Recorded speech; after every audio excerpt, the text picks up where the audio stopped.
Hello guys, मैं सुमित रॉय। स्वागत है आप सभी का मेरे यूट्यूब चैनल क्योस 39 में। तो आज का गाइस टॉपिक जो है, ये क्वेश्चन मैंने खुद फ्रेम किया है।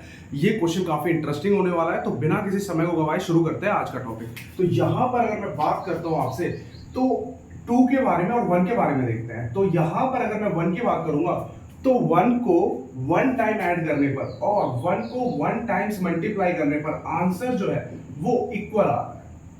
तो 1 को 1 टाइम ऐड करेंगे और 1 को 1 टाइम मल्टीप्लाई करने पर आंसर इक्वल आता है। ऐसे 2 को देखते हैं।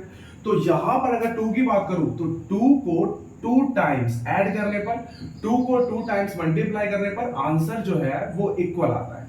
तो यहां पर मैंने आपको क्या बताया, 2 और 1 एक ऐसे एग्जांपल्स हैं पॉजिटिव इंटीजर्स के, जहां पर 1 को 1 टाइम्स ऐड करने पर और 1 को 1 टाइम्स मल्टीप्लाई करने पर आंसर इक्वल आता है। ठीक है, ऐसे ही 2 को 2 टाइम्स ऐड करने पर और 2 को 2 टाइम्स मल्टीप्लाई करने पर इक्वल आता है। तो मेरा क्वेश्चन ये है कि क्या इन दोनों पॉजिटिव इंटीजर के अलावा कोई ऐसा और पॉजिटिव इंटीजर है, अदर पॉजिटिव इंटीजर, जिसके लिए कंडीशन सेटिस्फाई होती हो। मतलब अगर मान लीजिए n कोई पॉजिटिव इंटीजर है, तो अगर n पॉजिटिव इंटीजर है तो n को n टाइम्स ऐड करने पर और n को n टाइम्स मल्टीप्लाई करने पर दोनों के दोनों वैल्यूज जो है वो इक्वल आ जाए। क्या ऐसा कोई है, कोई दूसरा आंसर? अगर आपको आंसर पता है तो कमेंट सेक्शन में जाकर के उसका आंसर दीजिए।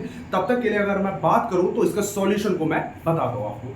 तो यहां पर अगर मैं बात करूंगा आपसे, तो मान लीजिए कि कोई n कोई आपका पॉजिटिव इंटीजर है। मैंने मान लिया n एक पॉजिटिव इंटीजर है।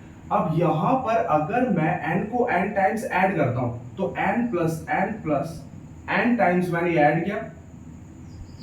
और ऐसे ही अगर मैं बात करूं, n को n टाइम्स मैंने मल्टीप्लाई किया। मैंने मान लिया कि ये दोनों कंडीशन जो है इक्वल है, तो मैं इनका सॉल्यूशन निकालूंगा। मैंने मान लिया कि n एक पॉजिटिव इंटीजर है और n को n टाइम्स ऐड करने पर, n को n टाइम्स मल्टीप्लाई करने पर ये इक्वल आता है। ठीक है, तो यहां पर ये भी n टाइम्स है, ये भी n टाइम्स। अब n को n टाइम्स ऐड करेंगे तो कितना हो जाएगा, n इंटू n। और यहां पर अगर मैं n को n टाइम्स मल्टीप्लाई करता हूं, तो ये कितना आ जाएगा, ये आ जाएगा n की पावर n। ये हो जाएगा n का स्क्वायर, ये हो जाएगा n की पावर n। तो यहां से अगर बेस सेम है तो n की वैल्यू आ जाएगी कितनी, 2 आ जाएगी। तो यहां पर अगर मैं बात करूंगा तो इसका आंसर 2 आया। तो एक तो कॉमन मुझे 1 पता है, ऑब्वियस सॉल्यूशन है इसका, और एक सॉल्यूशन 2 निकल के आया। मतलब 1 और 2 के अलावा कोई भी मुझे ऐसा पॉजिटिव इंटीजर नहीं मिल सकता जिसके लिए ये कंडीशन सेटिस्फाई हो। जैसे 3 लिया मैंने, 3 को 3 टाइम्स ऐड करेंगे 9 आएगा, 3 को 3 टाइम्स मल्टीप्लाई करेंगे 27 आएगा। तो ये दोनों एक अलग अलग नंबर्स हैं, इक्वल नहीं है। तो 1 और 2 के अलावा ऐसा कोई भी नंबर नहीं होगा। तो कैसा लगा आपको ये वीडियो? अगर वीडियो पसंद आया तो प्लीज चैनल को लाइक और सब्सक्राइब कीजिए।